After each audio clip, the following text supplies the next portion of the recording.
저는 올해 37살이 되었고 조금은 규모가 있는 식당을 운영하고 있는 사람입니다. 식당을 처음부터 이렇게 크게 시작했던 건 아니었죠. 부모님이 하시던 곳을 물려받아서 식당을 운영하다가 지금은 약간은 고급스러운 느낌으로 전향하려고 리모델링을 했습니다. 그 결과 생각보다 가게는 더 승승장구하게 되었습니다. 그래서 결국 몇 군데에 다른 컨셉의 식당을 더 시작하게 되었고 남들에 비해 조금은 빨리 성공의 단맛을 보고 있는 상황입니다. 하지만 이런 제게도 남들에게는 차마 말 못할 사연이 있어서 이렇게 글을 쓰게 되었네요. 일단 핑계로 들릴 수도 있겠지만 일에 집중해서 사느라 그런 것도 있고 여자에 대한 믿음이 많이 사라지는 계기가 생겨서 저는 아직까지 미혼으로 지내고 있습니다. 제가 하고 있는 고민은 친구였던 놈의 아내와 사랑을 나누게 되었고 그 사실을 친구가 알게 되면서부터입니다. 어릴 때부터 저는 부모님의 가게가 엄청 바쁘셨기 때문에 항상 학교를 다녀오면 매일같이 부모님을 도와서 가게 일을 돕기 바빴습니다. 그러다 보니 자연스럽게 많은 친구들과 어울리지는 못하게 되었고 어느 순간부터는 제가 학교에서 괴롭힘을 당할 뻔한 상황까지 생겼었습니다. 하지만 그땐 제가 워낙 숫기도 없고 말주변도 뛰어나지 않아서 학교에서는 조용히 지냈는데 오히려 그 덕분인지 주변 친구들은 저를 괴롭히는데 흥미를 잃게 되었고 저는 또래 친구들과 크게 다를 바 없이 학창시절을 지내게 됐었죠. 그렇게 성인이 될 때까지 학창시절 친하게 지냈던 몇몇 친구들만 봐오면서 지내왔었죠. 몇 년 전 일입니다. 어느 날 친구들과 술을 한잔 마시는데 동창회를 하는데 친구들이 다 같이 나가자고 하더라고요. 사실 저는 내키지는 않아서 참석하지 않으려고 했습니다. 어릴 때의 기억은 그다지 좋지 않았었기에 별로 나가고 싶지 않았죠. 그런데 그때 친구의 한마디가 제 마음을 돌리는 계기가 되었습니다. 너 지연이도 이번 동창회 모임에는 참석한다는데 너 진짜 안 나가려고? 지금은 이렇게 사업도 성공해서 잘 사는데 지금 이런 모습 보여주고 싶지 않냐고 하는 겁니다. 그래서 저는 일초의 망설임도 없이 동창회를 꼭 참석해야겠구나 라고 생각을 했습니다. 어릴 때부터 짝사랑했던 그녀도 동창회에 나온다고 하니 어떻게든 나가고 싶었죠. 그때는 정말 말주변도 없어서 바라만 보고 마음을 애태웠던 여자인데 제 마음 가슴속에 묻어두었던 감정이 다시금 살아나는 기분이었습니다. 그렇게 동창회 모임의 날이 다가왔고 거의 20년 가까이 한 차례도 보지 않다가 만나니까 누가 누군지도 잘 모르겠더라고요. 하지만 딱 2명은 정확하게 얼굴을 보자마자 옛날 생각이 나서 바로 알겠더군요. 한 명은 제 짝사랑이자 첫사랑이었던 그녀였었죠. 어릴 때에 비해 나이가 많이 들어서 30대 초반이 되었을 때라 풋풋함보다는 약간은 성숙해진 느낌이었고 옛날 얼굴이 조금은 묻어났지만 약간은 평범하게 변해 있더라고요. 그래서 첫사랑은 가슴에 묻어두라는 말이 괜히 있는 게 아니구나 싶었습니다.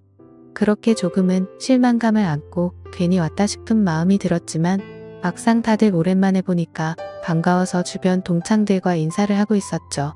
그러다 눈에 들어온 한 친구. 그 친구는 잊을 수가 없는 얼굴이었습니다. 어렸을 때 저를 모함하고 따돌리려고 주동했었던 친구였었죠. 여전히 곱상하게 생긴 외모에 여자들이 잘 따를 만큼 잘생겼더라고요. 그 친구도 저를 보더니 다가와서 인사를 건네더라고요. 그동안 잘 지냈냐, 어떻게 지내냐 이런 형식적인 인사를 나누는데 사실 딱히 다시 보고 싶지는 않았던 친구였기에 껄끄러웠습니다. 그래서 별로 기분이 좋지 않아 대충 대답을 하고는 얼른 다른 자리로 몸을 옮겼죠. 그렇게 한창 동창회는 무르익어갔고 다들 술이 점점 취해가던 중에 그 친구는 제게 다시 다가왔습니다. 제가 먼저 말하지도 않았는데 제게 먼저 말을 하더라고요. 어릴 때 자신이 괴롭혔던 거 평생 후회했고 미안했다면서 정말 연락하고 싶었는데 네가 불편할까봐 차마 연락을 못했다고 말하더라고요. 그러면서 본인은 어릴 때부터 가난에 찌들어서 생활이 힘들었는데 제 부모님이 돈을 많이 버셔서 그게 부러워서 어린 마음에 너무 짓궂었다고 사과를 하는데 솔직히 어릴 때 일이라 그럴 수도 있겠구나 싶었고 저는 괜찮다고 대답을 했죠.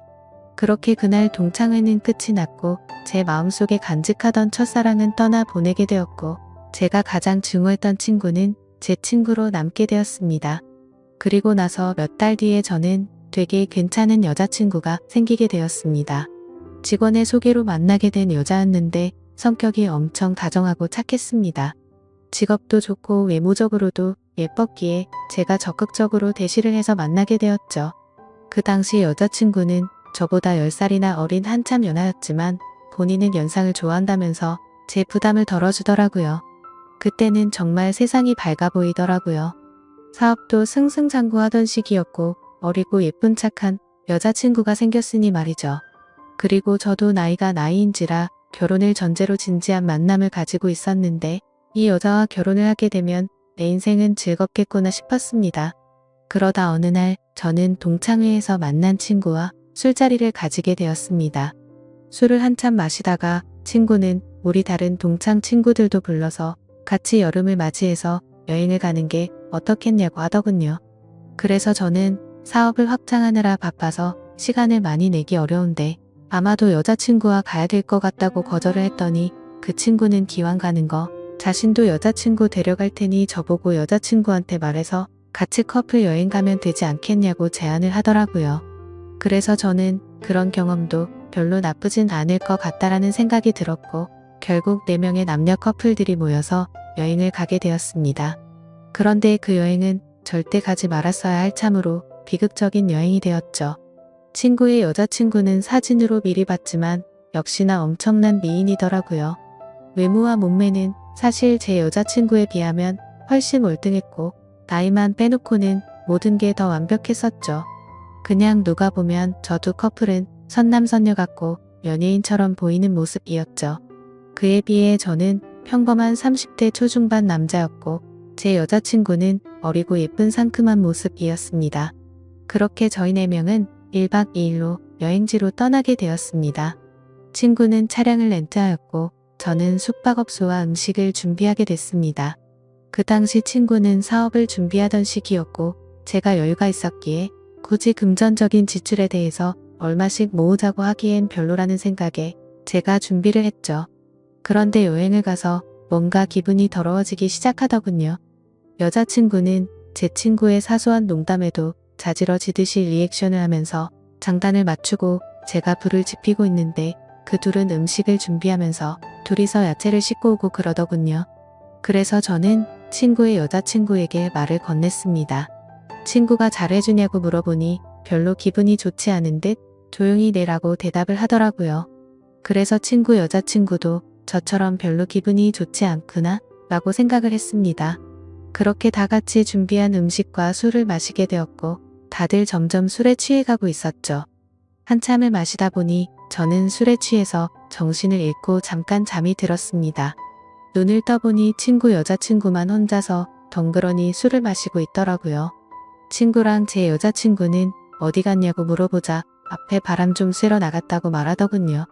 근데 이게 도대체 무슨 말도 안 되는 상황인지 도저히 이해가 안 가더라고요. 친구는 본인의 여자친구를 놔두고 왜 제 여자친구랑 바람을 쐬러 갔는지 너무 어이가 없었습니다. 그리고 이 여자친구는 그런 둘을 놔두고 왜 혼자서 여기서 술을 마시고 있는지 이해가 안 됐죠. 그래서 저는 왜 혼자서 안 나가고 여기 계시냐고 했더니 그냥 피곤해서 쉬고 싶어서 방에 남는다고 했다더군요. 저는 기분이 불쾌해서 곧장 여자친구를 찾으러 밖으로 나갔습니다. 친구와 여자친구에게 전화를 수십 통을 해도 받지를 않더라고요. 너무 걱정도 되기 시작했고 화가 나서 다시 숙소로 들어가려고 하는데 저 멀리 바닷가 등대 아래쪽에서 불빛이 보였습니다. 그쪽으로 다가가 보니 친구와 여자친구가 오고 있어서 저는 바로 욕을 했습니다. 내가 전화를 몇 통을 했는데 안 받냐고 온갖 짜증을 냈죠. 그러자 친구와 여자친구는 무음이었다고 말하는데 누가 그 말을 믿을 수 있을까요? 저는 당장 사실대로 말하라고 했고 여자친구는 오빠 미안이라고 하더군요. 정말 그 한마디에 가슴이 철렁 내려앉았습니다. 그때 확신을 하게 됐고 친구에게 주먹질을 하려고 하는데 날렵하게 피해버렸고 저는 취한 상태여서 그 자리에서 넘어지고 말았습니다. 그러더니 친구였던 그놈은 풋소리를 내면서 웃는데 너무 자존심도 상했고 비참했습니다.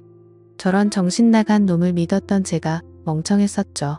그래서 저는 너네 같이 더러운 것들은 살다가 생전 처음 본다고 말했고 앞으로 내 인생에서 절대로 눈에 띄지 말라고 했습니다. 그러고는 저는 택시를 타고 곧장 집으로 돌아왔습니다. 그렇게 저는 살면서 가장 큰 배신감을 겪게 되었고 씻을 수 없는 상처를 받게 되었습니다. 결혼까지 생각했었던 여자친구에게 그렇게 배신을 당하고 났더니 도저히 정신을 차리지 못하겠더라고요. 그 후로 며칠 동안을 잃은 뒷전이었고 페인처럼 술만 마셨습니다. 정말 정신 나간 사람처럼 웃다 울다 비참한 하루하루를 지내고 있었죠. 그러다 한 달 정도가 지난 뒤에 여자친구에게서 연락이 오더라고요.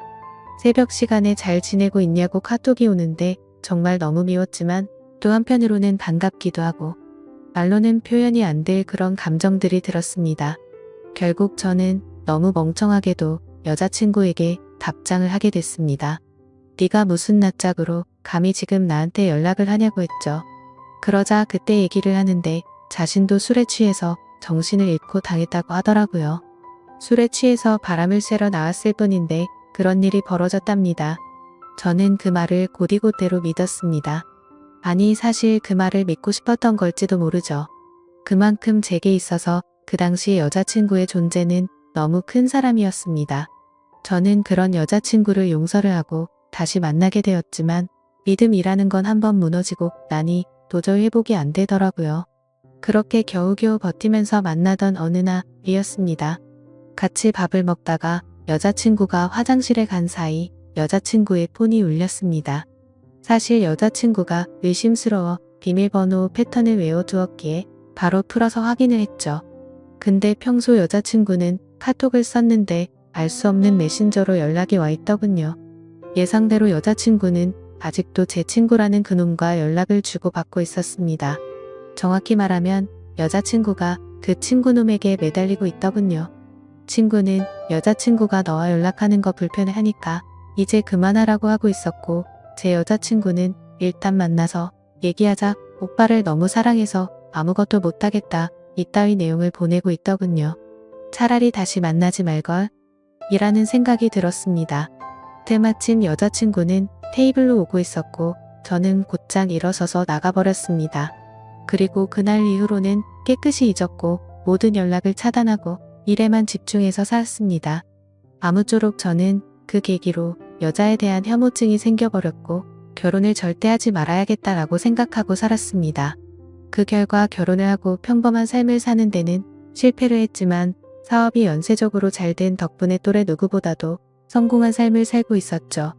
그렇게 저는 마음도 점점 안정을 찾아갔고 새로 런칭한 레스토랑에서 일을 보고 있었습니다. 그런데 엄청 미인의 여자들이 가게로 들어오더라고요. 저는 반갑게 인사를 하면서 테이블로 안내를 하는데 그 일행 중에 한 명이 제 이름을 부르면서 혹시 재우씨 아니냐고 하더라고요. 그래서 얼굴을 봤더니 친구놈의 여자친구였습니다. 몇 년이 지났지만 워낙 미인이었기에 바로 알겠더라고요. 끼리끼리 논다더니 미인들끼리 노는구나 싶었죠. 근데 그런 미인들 중에서도 사실 제일 예쁘더군요. 아무튼 그녀의 주변 친구들이 아는 분이냐고 물어댔고 그녀는 예전에 알게 된 분이라며 혹시 여기도 새로 오픈한 곳이냐고 묻더라고요. 저는 맞다고 대답을 했고 주변에 있던 사람들이 어떻게 이렇게 젊은 나이에 이렇게 좋은 자리에 큰 레스토랑을 열었냐면서 다들 놀라워하는데 괜히 으슥하더군요.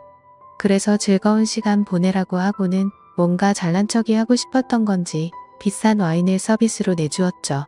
그렇게 그날 이후로 그녀는 이따금씩 저희 레스토랑에 찾아오고는 했고 가벼운 인사들만 나눴습니다. 그러다 점심 식사를 마치고 나가면서 오늘 저녁에 술이나 한잔할까요? 라고 묻더라고요.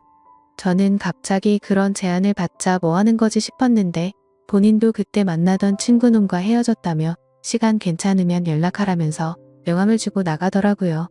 내가 왜 너랑 술을 먹냐고 생각은 했지만 행동은 달랐죠. 연예인보다 더 예쁜 미인이 술을 먹자고 하는데 라는 생각도 들었고 사실 그 친구놈이랑 그 사건이 있고 나서 어떻게 됐는지도 궁금하더라고요. 그래서 그날 저녁 근사한 곳에 약속 장소를 잡고 저는 신나는 기분으로 나갔습니다. 그녀는 점심때와는 다른 여성스러운 복장으로 제가 있는 곳으로 다가오는데 진짜 선녀 같다랄까. 후광이 비치는 게 이런 거구나 싶었습니다. 넋을 놓고 있다가 저희는 그렇게 식사를 하면서 술을 마시기 시작했죠. 그래서 저는 머쓱하게 그동안 잘 지내셨냐고 물었고 그녀는 종종 보시면서 처음 물어보시네요. 라면서 웃는데 솔직히 그 미소에 가슴이 두근거릴 정도였습니다.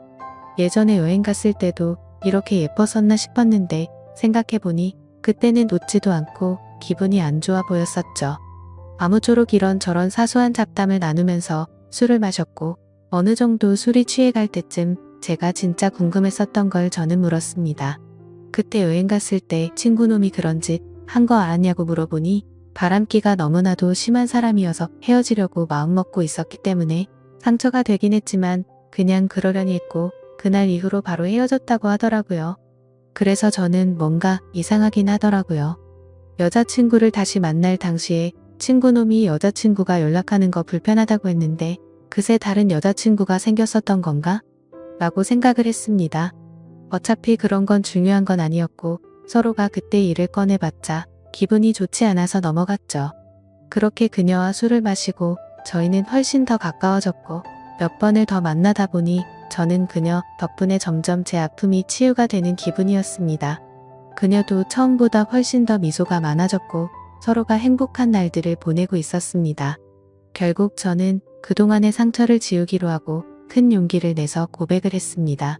그러자 그녀는 많이 당황을 했고 제 예상과는 달리 거절을 했습니다.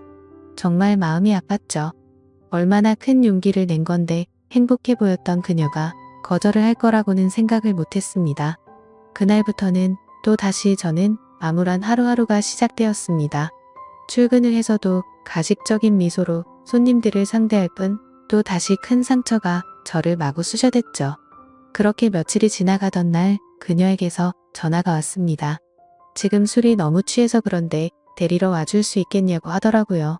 저는 너무 설레는 마음으로 미친 듯이 그녀가 있는 곳으로 달려갔습니다. 그렇게 집으로 데려다 주려고 하는데 한 잔만 더 마시자고 하더군요. 그래서 다른 술집으로 자리를 옮겼고 저는 너무 설레는 마음을 진정시키고 싶어서 술을 엄청 빨리 마시게 되었죠. 그렇게 서로가 술을 마시다 갑자기 대뜸 그녀가 울더라고요. 저는 제가 술에 취해서 알딸딸한 상태였기에 꿈을 꾸는 건가 싶고 너무 당황했습니다. 아니, 고백을 거절당한 건 저인데 왜 우세요? 라고 하니까 대답을 하지 않고 울기만 하더라고요. 그래서 그냥 실컷 울라고 내버려뒀죠. 한참을 울다가 그녀는 입을 열었습니다. 솔직하게 고백하고 싶은 게 있다고 했습니다. 친구놈과는 사실 헤어진 게 아니고 결혼을 했고 지금도 같이 살고 있다고 하더라고요. 이게 무슨 소리인가 싶어서 벙쪄서 듣고 있는데 말을 이어나가더군요. 사실 제게 의도적으로 접근을 했었다고 합니다. 본인의 의지는 아니었고 남편이라는 친구놈이 사업이 망하게 되면서 제게 돈을 뜯어내자고 접근해보라고 시켰답니다. 그때는 그녀도 도저히 그딴 짓을 할 수가 없어서 절대 못한다고 버텼지만 그동안 잘못된 만남으로 길들여지던 그녀는 결국 남편의 성화에 못 이겨 제게 접근을 했답니다. 그렇다고 처음 만난 것부터가 의도적인 건 아니었고 그때 만난 걸 남편에게 말했더니 남편이 제 뒷조사를 했고 이렇게 계획을 세웠다고 하더라고요. 그리고는 저를 만나는 동안 자신이 너무 잘못된 삶을 살아왔다고 많이 느꼈다고 합니다. 못된 생각으로 접근한 건 맞지만 저와 있을 때면 이런 게 연애를 하는 기분이구나 라고 생각을 했고 자신도 모르게 점점 제게 진심으로 마음을 주고 있었다네요. 그런데 그런 나쁜 의도로 접근한 자신에게 고백을 하니까 너무 당황하게 됐고 거절을 할 수밖에 없었답니다. 그러면서 펑펑 우는데 남편을 만나기 전으로 돌아갔으면 자신이 이렇게 살지 않았을 거라며 말하는데 너무 가여워 보여서 아무 말 없이 안아줬고 이제는 제가 행복하게 해줄 테니 그 친구놈과는 정리를 하는 게 어떻겠냐고 했더니 본인이 이런 말도 안 되는 짓을 했는데 믿어줄 수 있겠냐고 하더라고요. 그렇게 저희는 서로의 사랑을 확인한 뒤로 그녀는 그 친구놈과 이혼을 하게 됐습니다. 그러다 어느 날 저희 집에서 그녀와 저는 사랑을 나누고 있었습니다. 근데 방문을 부수는 소리가 들리더군요. 저희 집이 주택가여서 창문을 깨고 넘어 들어와서 방문을 부숴버리고는 친구가 들어왔습니다. 그녀는 놀라서 소리를 질러댔고 그 친구놈은 제게 뛰어들어서 한참 동안을 싸웠습니다. 그러다 경찰이 도착하게 됐고 그 상황은 정리가 되었죠. 친구였던 그놈은 아내였던 그녀가 마음이 달라져서 이혼을 하게 되자 앙심을 품고 미행을 했던 거였습니다. 그래서 저희 집에 몰래 들어오게 된 거였죠. 그 결과 친구놈은 곧바로 죽어 침입에 이어 폭행죄로 유치장 신세가 되었는데 사실 이 인간을 어떻게 해야 할지가 고민입니다. 뭔가 법적으로 지나치게 처벌하려고 하면 왠지 저와 그녀에게 보복을 할까봐 그런 게 걱정이 되기 때문이죠. 이런 막무가내인 놈을 어떻게 처리를 하는 게 가장 좋을까요? 돈이고 뭐고 다른 건 솔직히 다 필요 없습니다. 이제는 제 곁에 있는 그녀만 행복하고 안전할 수만 있다면 더 바라는 게 없죠. 부디 좋은 방법을 알려주시면 정말 감사하겠습니다.